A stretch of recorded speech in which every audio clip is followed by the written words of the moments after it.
Yaqinda bittasi bilan suhbat qurganda bitta narsa esimga tushib ketdi va haligacha eslasam o'sha narsani judayam ichimda g'alati tuyg'ular bo'ladi. Kichkinaligimda onam olamdan o'tib ketganlar deganimda, adam boshqa oila qurib boshqa joyda yashayaptilar deganimda mani yuzimga yoki orqamdan yoki bechora deyishardi. Menga emas, butun akamga, singillarimga. Mendan tashqari, конечно, boshqa yetimlikda yoki otasiz yoki onasiz katta bo'lgan bolalarga ham bu jumla, bu kalima ishlatiladi. Lekin bilasizlarmi, mana shu narsani ishlatmaslik kerak. Chunki bu bolalar chorali bolalardan ko'ra yana ham choraliroq. Nimaga? Men o'zim tanigan, ota-onasi katta bo'lgan bolalar, yigitlar, qizlar bor. Haligacha ko'raman, nima deydi, taniyman, uchratib qolaman va hammaligisi normalniy, aqli joyida, yaxshi joylarda ishlashadi, yaxshi topishadi, yashashi ham yaxshi bo'lib ketgan, lekin vaqtida qiyinchilikni yaxshisini ko'rishgan.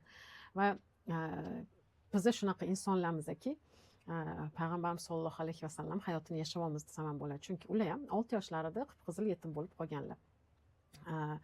Ota-onasiz katta bo'lganlar. Ayni hayotda Alloh bizga ham ravo ko'rgan va ma'lum bir qiyinchiliklardan bundoq qozonni qovurgan va qozonda masalliq, lag'monni masallig'i, muammolar bo'lsa, biz u muammolarni suzib chiqa olgan insonlarmiz desa ham bo'ladi.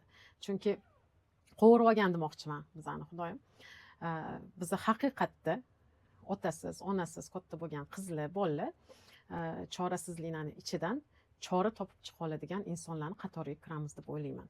O'shaning uchun kimnidir otasi bo'lmasa, onasi bo'lmasa, voy bechara degan jumlani aslo ishlatmaylar. Bu ularga nisbatan ishlatiladigan gap emas.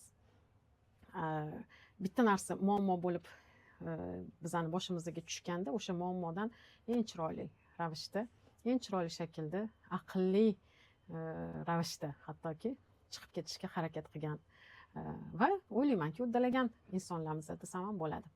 O'shaning uchun agar mabodo hayotingizda mana shunaqa onasi yoki otasi bo'lmagan bolachalar yoki yetishkin bolalar uchrashib qolsa, bechora, senga ham qiyin degan jumlani umuman ishlatmaylar. Chunki bizga Alloh nazari tushgan.